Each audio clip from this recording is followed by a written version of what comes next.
tarde, gente.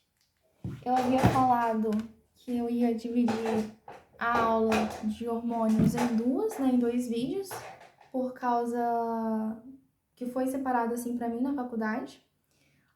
No primeiro vídeo eu falei sobre o dos hormônios da tireoide, né? Agora eu vou falar sobre os hormônios hipofisários, né? Os hormônios do hipotálamo.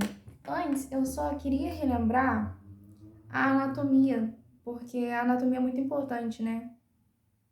Pra gente. Um minutinho aqui que eu vou pesquisar. Eu queria muito saber editar, colocar as fotos direitinho, eu até sei. Só que como eu não levo muito a sério isso daqui, é só umas explicações para meus colegas e quem sabe para quem então, for o meu vídeo, né, for encaminhado, né, assistir. Mas vamos lá, né. A gente tem aqui o hipotálamo, que ele vai ficar nessa partezinha aqui de cima. Logo abaixo do hipotálamo, a gente tem a hipófise.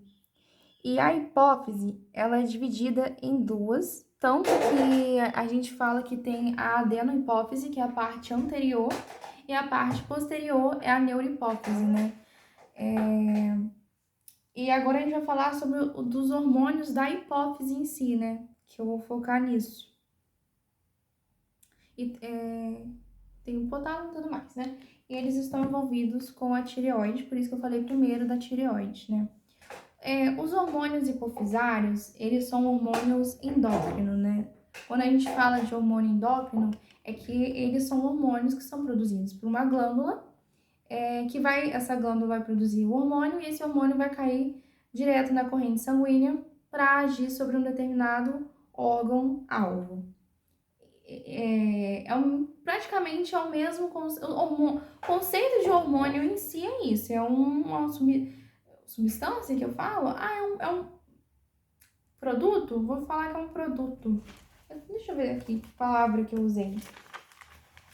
É uma substância qualquer produzida que vai cair diretamente na corrente sanguínea para agir sobre um determinado alvo, né? Órgão-alvo.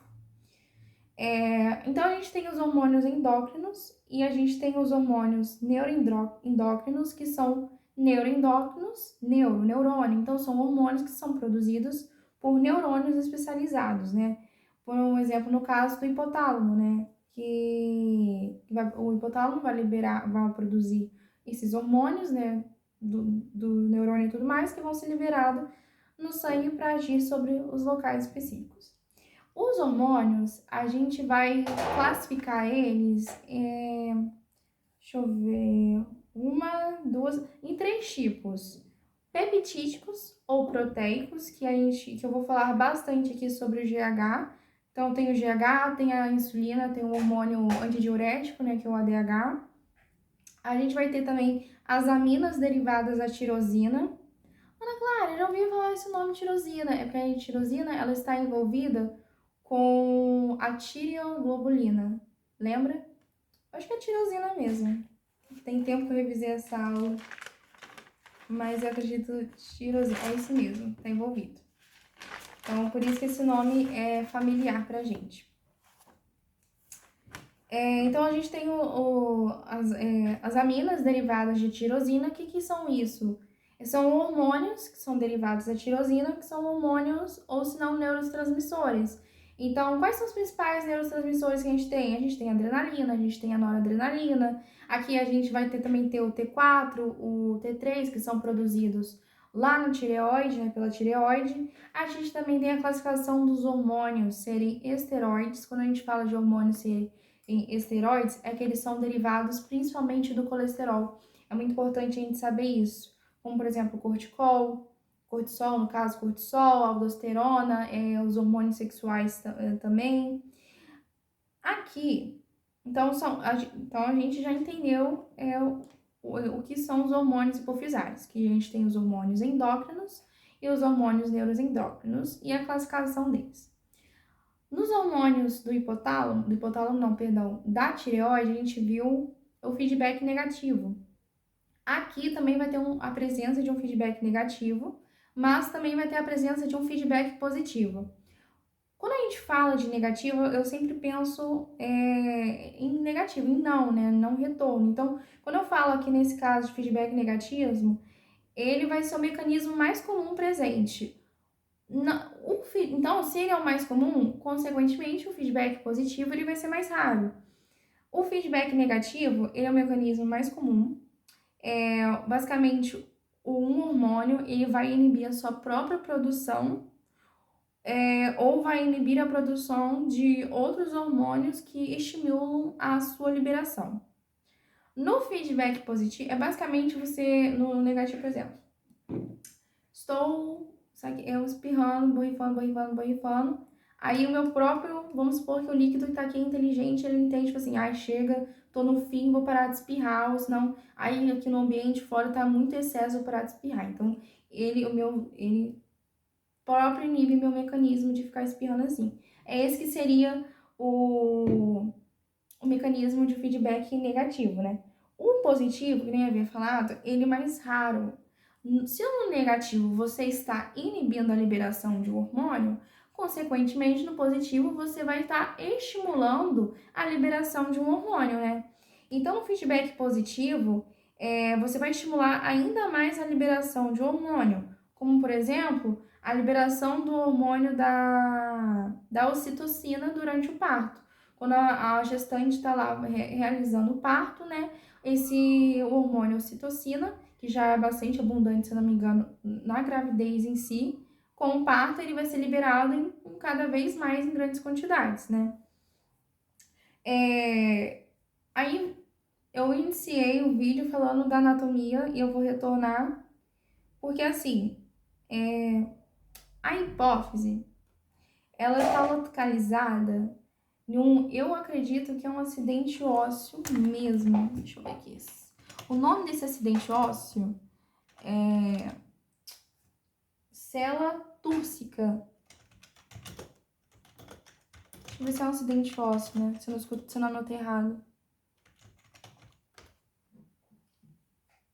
Isso. A célula túrcica, ela é um acidente ósseo que fica localizado no seu crânio, né? Que nem eu havia mostrado na foto. Que ele é um acidente ósseo do seio esfenoidal. Se você pegar um crânio, fazer o corte sagital, aquele corte onde você parte assim em direito e esquerdo, né? Você vai conseguir ver o seio esfenoidal ali. E se não me engano, eu não sei se na deixa eu dar uma olhada, é mais fácil olhar por foto, né? Não sei se é na estrutura de cima ou de baixo que vai estar localizado próximo. Não tem. Enfim, tá ali. Se você viu o seio esfenoidal, você vai conseguir ver meio que um seio não. Não é buraco, uma depressão óssea ali, tá? Uma depressão óssea, que é onde vai ficar localizado essa hipófise, né? Então, a hipófise está localizada na célula túrcica, é o nome desse acidente ósseo. E ela vai. A hipófise, que eu nem havia mostrado no início do vídeo, ela vai estar conectada ao hipotálamo, né? Por uma haste que a gente chama de haste hipofisária. Então, vou sublinhar aqui para mim não esquecer. E ainda o que eu falei tanto na primeira aula quanto eu falei aqui de novo, e vou falar de novo aqui agora, que a hipófise ela é dividida em adenohipófise, que se eu não me engano, depois eu leio aqui, mas se eu não me engano, é na adenohipófise que vai ser produzido os hormônios, e vai ter a neurohipófise, que fica posteriormente, né? E na neurohipófise não é produzido nenhum hormônio, mas acredito eu que é apenas secretado. Eu não anotei isso. não anotei sim. Exatamente, os hormônios da neurohipófise, a neurohipófise não produz os hormônios, apenas secreta. E a adenohipófise, ela já vai produzir os hormônios. Tanto que se eu não vou achar uma imagem aqui. Acredito que no Guyton deve ter. Tanto que numa imagem do Guyton tem as raízes dos neurônios na parte da adenohipófise e na parte da neurohipófise não tem. Eu não vou achar a imagem aqui, mas eu acredito que vocês compreendem o que eu falei aqui. Infelizmente, eu não vou conseguir achar. Tá, Ana Clara, você tá falando de hormônio, disso, aquilo, da adenohipófise. Detalhe. Detalhe, peraí, que eu anotei aqui avulso, mas eu não anotei o que era, eu vou pesquisar. Olha só. A adenohipófise, ela é anterior, ou seja, ela vai ficar na frente, né? Tem a anterior, posterior. Ela é anterior, vai ficar na frente. E ela tem origem epitelial. Ela vai surgir de uma estrutura embrionária, por isso que eu não entendi isso, eu só anotei, que se chama, provavelmente eu vou pronunciar errado, mas se chama bolsa de Hatch, acho que é assim que se pronuncia, que é R-A-T-H-K-I, Hatch. Já a neurohipófise, por ela ser neurônio, né, então ela vai ter origem neural, né, ela vai surgir do prolongamento do hipotálamo em si. Um minutinho. Eu acho muito maneiro que eu estou vendo esses hormônios cerebrais e tudo mais, né, sendo que eu ainda não tive neuronato. Então eu estou um pouco leiga, meio perdida, tentando entender as estruturas avulso assim, né. Continuando. Quais são os hormônios que a adenohipófise, então, vai produzir? O GH, que é aquele hormônio lá que eu falei que a gente vai classificar ele como peptídico, ou se não, proteico.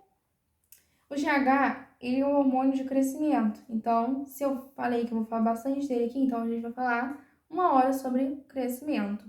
Tanto que eu vou falar de uma doença que se chama crenitismo, se eu não me engano. Ou crenitismo foi da outra aula. Eu acho que foi da outra aula. Aqui eu vou falar do gigantismo da acromegalia.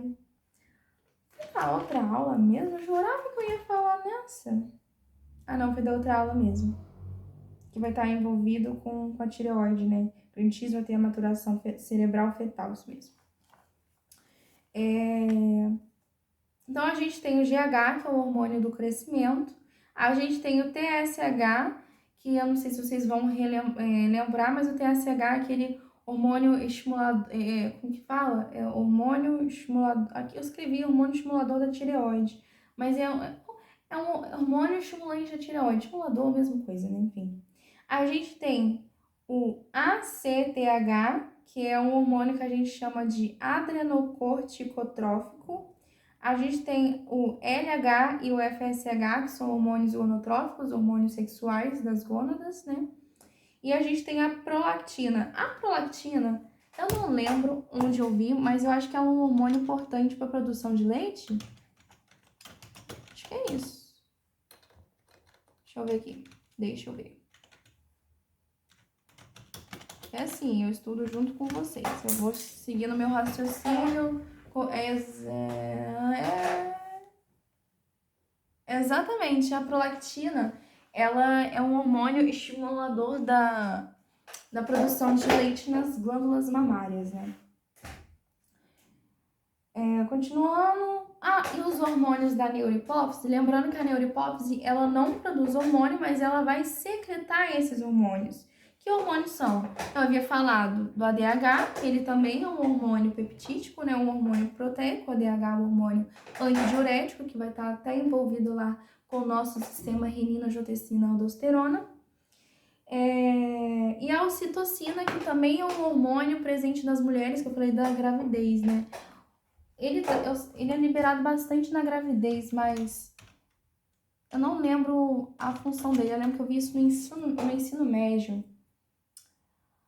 Ele é a ocitocina, ela é conhecida como o hormônio do amor. mas ela tem várias funções, principalmente em questão do parto, da gestação e da amamentação, porque no parto vai estimular as contrações uterinas durante o trabalho de parto. Na amamentação, estimula a ejeção do leite das glândulas mamárias, vínculo afetivo, né, que é conhecido como o hormônio do amor, né, que participa da criação dos laços sociais maternos entre casais e do comportamento sexual e prazer, porque ele vai ser liberado também durante o orgasmo, promovendo sensação de bem-estar e conexão. Perdão, gente, minha cadeira é horrível mesmo. Preciso de uma cadeira nova, mas o dinheiro tá curto. Então, a gente tem o ADH, que é o hormônio antidiurético, e a ocitocina, que é esse hormônio aí que tem essas inúmeras funções nas mulheres, né? A gente tem os tipos de células, que a gente tem as células somatotróficas, que estão presentes em maior quantidade. Essas células somatotróficas é elas que vão produzir o GH, que é o hormônio do crescimento. A gente tem as células corticotróficas, que elas que vão produzir o ACTH, lembrando que o ACTH é o hormônio adrenocorticotrófico. A gente tem as células tireotróficas que vão produzir o TSH, muito fácil gravar, tireotróficas, TSH, hormônio estimulante da tireoide, T com T, já pega, já vai ligando assim os pontos. A gente tem as células gonadotróficas, que consequentemente vão produzir os hormônios gonadais, que é LH e o FSH, né, esses hormônios tentando lembrar, o hormônio luteinizante, e o outro FSH, porque eles estão envolvidos com a menstruação e tudo mais, né? Eles vão o LH, se não me engano, ele que vai reconstruir a parede do endométrio, né? Quando tem a descamação. Isso aí é assunto para outra aula, mas eu gostaria de relembrar. Aqui, ó, o LH é o hormônio luteinizante, o FSH é o hormônio estimulante, hormônio folículo estimulante, enfim, só relembrando as coisas da matéria passada. E a gente tem os hormônios lactotróficos, que leite, quem produz leite vai estimular a produção de leite, prolactina. Então a gente viu 1, 2, 3, 4, 5 tipos de células somatotróficas para o GH, corticotróficas para o ACTH, que é o adrenocorticotrófico, as tireotróficas, que vai consequentemente produzir o TSH, as gonadotróficas, que vão produzir o LH e o FSH, e as lactotróficas, que vão produzir a prolactina, consequentemente, né? Aí, vamos entender o controle hipotalâmico da adenohipófise, ou seja, como que como que a hipófise vai controlar a adenohipófise nessa questão de você produzir e secretar o hormônio. O que vai acontecer? Ocorre pelo sistema porta, que a gente chama de sistema porta hipotálamo hipofisário, que permite a chegada direta dos hormônios através dos liberadores do hipotálamo à adenohipófise. Como assim, Ana Clara? Você leu, eu não entendi. O que acontece? Esse sistema vai fazer com que os hormônios produzidos da adenohipófise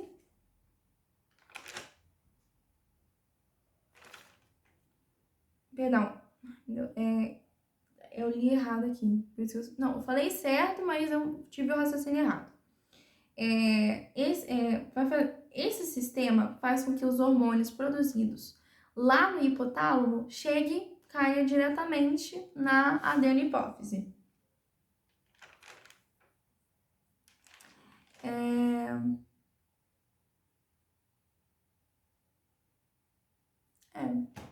Eu só notei aqui que também que já fica meio óbvio, né? Mas que a hipófise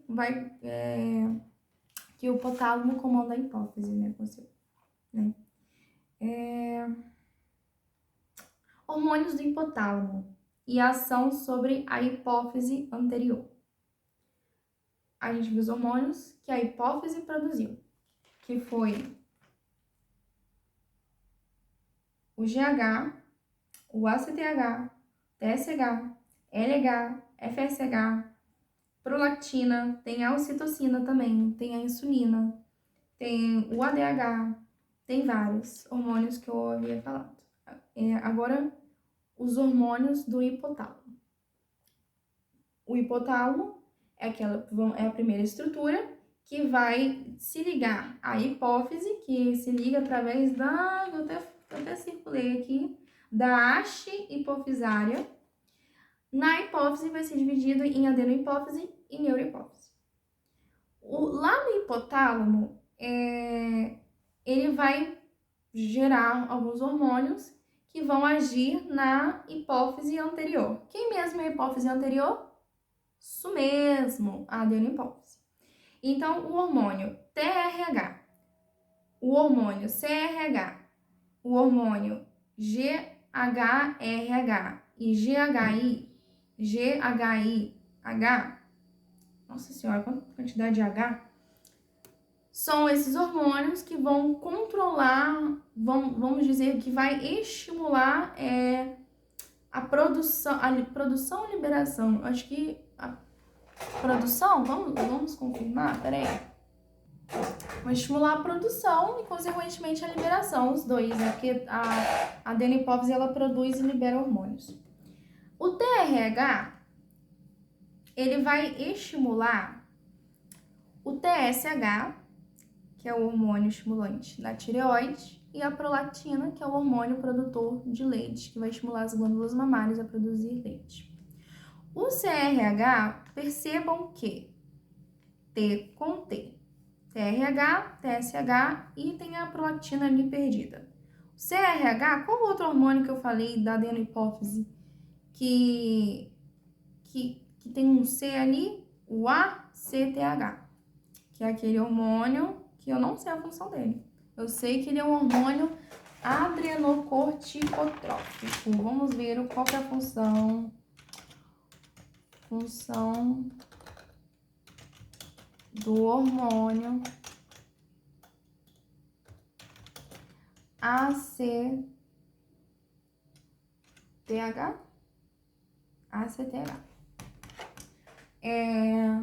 Adrenocorticotrófico, né? Ele vai estimular o córtex da glândula suprarrenal a produzir e liberar o cortisol.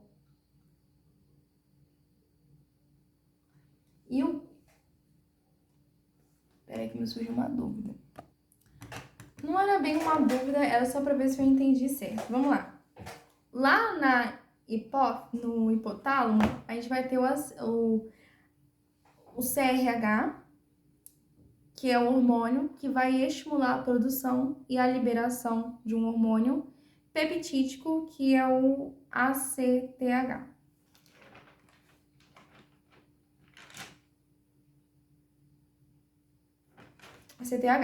O ACTH, ele vai estimular a liberação do cortisol.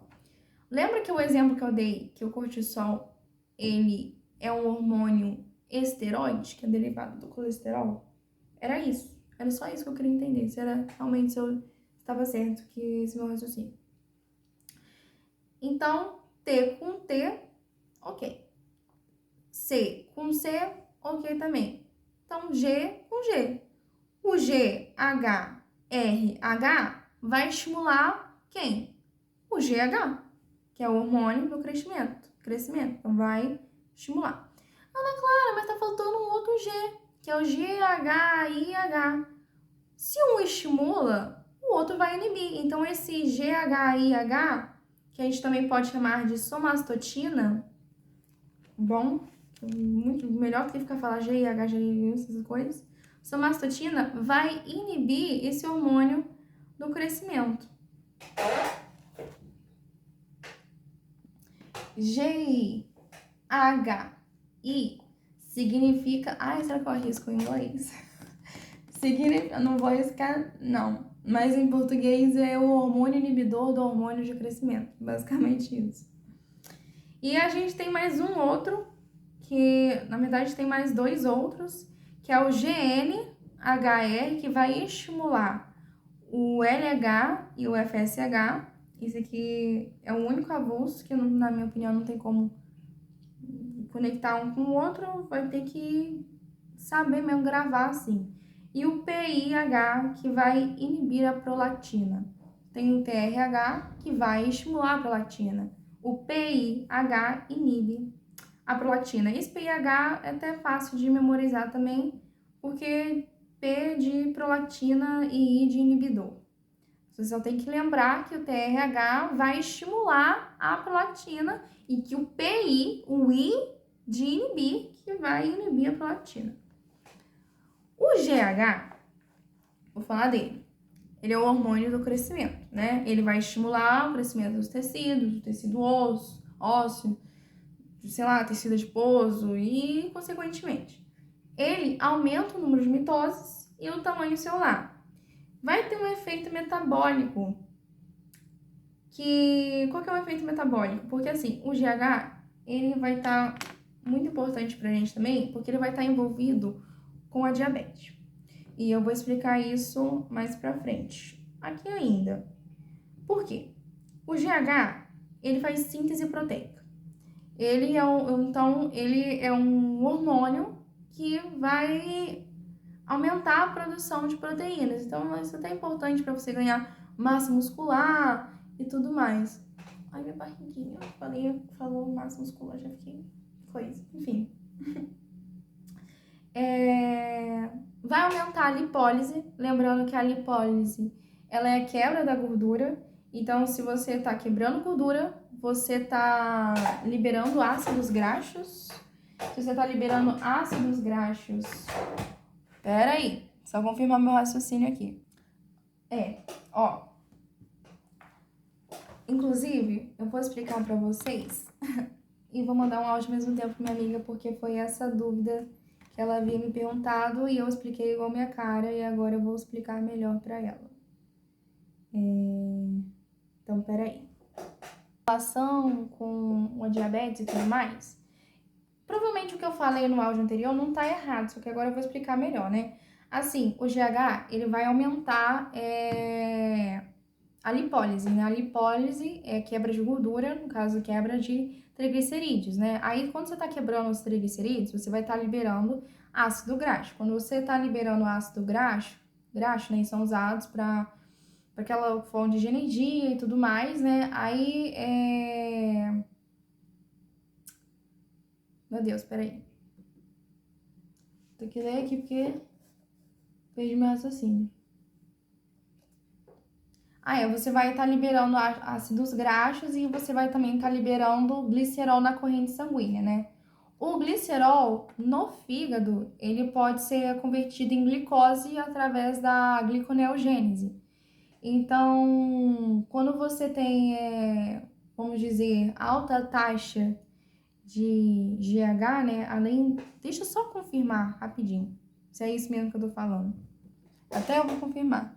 Quando você tem uma alta taxa de GH, além de você ter essa parte, né, que vai aumentar, fazer que você cresça, né, pode desenvolver essa resistência à insulina, essa diabetes, né, a diabetes em si, porque o GH, ele vai reduzir a captação de glicose pelos tecidos, né, vai estar envolvido com a lipólise, que nem eu havia falado, e é isso. Não tem muita coisa diferente, não. É isso, gente. Eu achei que tinha coisa. Tanto que vai ter duas doenças, né? Que vai ter a acromegalia, que quando você tem uma produção excessiva de GH em adultos, vai levar ao crescimento de partes do corpo.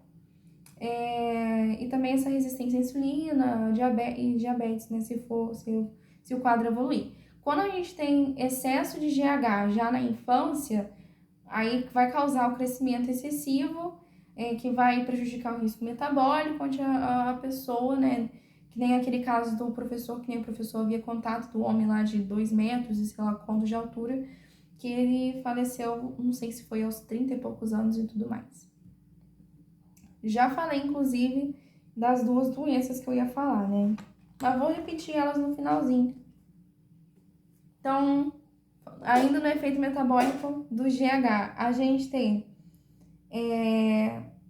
a síntese proteica, o aumento da lipólise, né? A redução da captação e utilização da glicose, porque o GH vai inibir essa captação da glicose, né? Reduz a captação e utilização da glicose, isso aumenta o nível de glicemia no sangue. E tudo mais. Aí a gente tem as somatomedinas, que eu não sei o que é isso, porque eu anotei, mas eu não anotei o que era. A gente tem as somatomedinas, que são IGF, as somatomedinas. Assim, o GH, esse hormônio, ele não vai agir diretamente em muitos tecidos. Então, ele vai precisar meio que de um outro componente, como se fosse um empurrãozinho para ele agir nesses tecidos que ele não age diretamente. E essas somatomedinas, a principal delas, a gente tem a IGF-1, ou senão a gente chama de somatomedina C, que vai funcionar como efeito simulante da insulina, né? Essa IGF, vou falar somatomedina C, o que acontece? Ela vai circular ligada a uma outra proteína chamada IGF-BP. Essa proteína, quando ela está ligada com essa somatomedina C, vai prolongar a ação do GH, que vai fazer com que ele haja melhor nesses tecidos que ele não age diretamente, sabe? Quais são os fatores que estimulam o aumento da produção do GH? Jejum, hipoglicemia, que é o baixo nível de açúcar no sangue, exercícios, estresse. Quando eu falo de estresse, pode ser no estresse de você exercitar o seu músculo, estresse traumático também, sono profundo.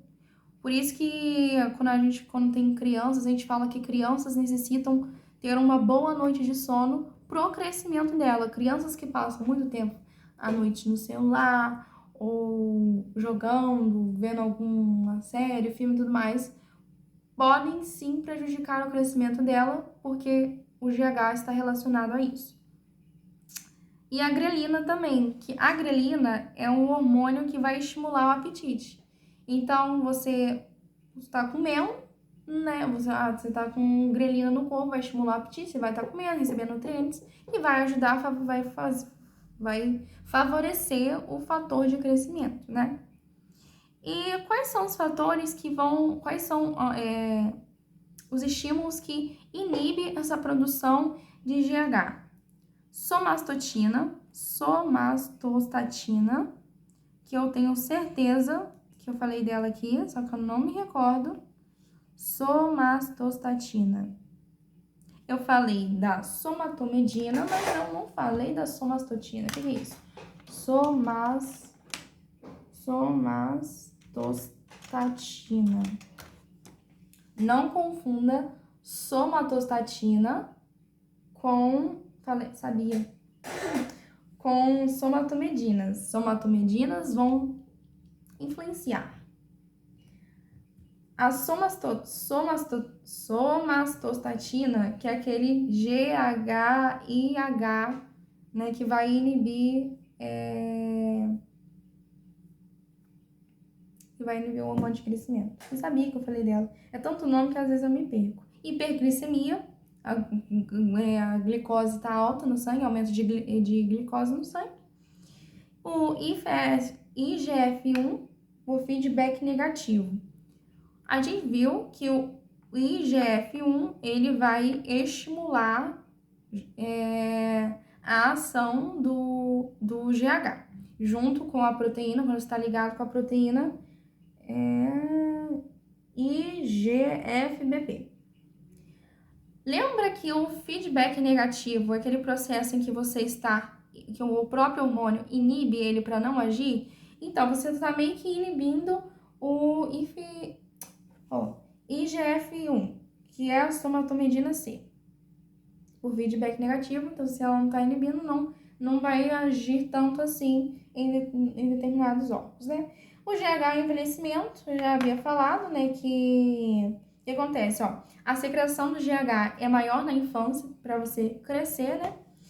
E na adolescência, após 30 anos, a liberação decai progressivamente, tem até uns números lá de referência, né? Tudo mais, e essa redução tá associada à redução da massa muscular, aumento da gordura, menor capacidade regenerativa, e tem aquilo que eu falei, tem o gigantismo, que está relacionado quando tem altas taxas de GH na infância, então a pessoa vai crescer, né? Ó, ocorre antes do fechamento da cartilagem epifisária na infância, então se a cartilagem epifisária é aquela cartilagem de crescimento. Se ela não se fechou toda, então, consequentemente, ela vai crescendo e tudo mais.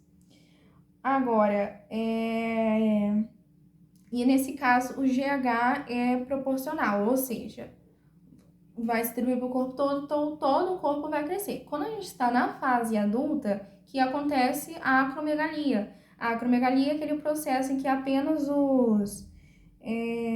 as extremidades, como a mão, o pé, a mandíbula, por exemplo, vão crescer, né? Nesse caso, é um crescimento desproporcional. O gigantismo, tudo cresce. A acromegalia, apenas as extremidades crescem. E foi isso. Eu confesso que esse foi até mais fácil de entender que o outro. Não que o outro seja difícil, mas é chatinho o outro. Esse aqui é melhor. Espero ter ajudado. Se eu falei alguma coisa errada, eu peço por favor para que me corrigem. E qualquer dúvida é só deixar no comentário. Se tem meu WhatsApp, manda lá uma mensagem. Se eu souber responder, eu vou responder. Se eu não souber responder, a gente corre atrás do professor que ele vai ajudar a gente. É isso e um beijo.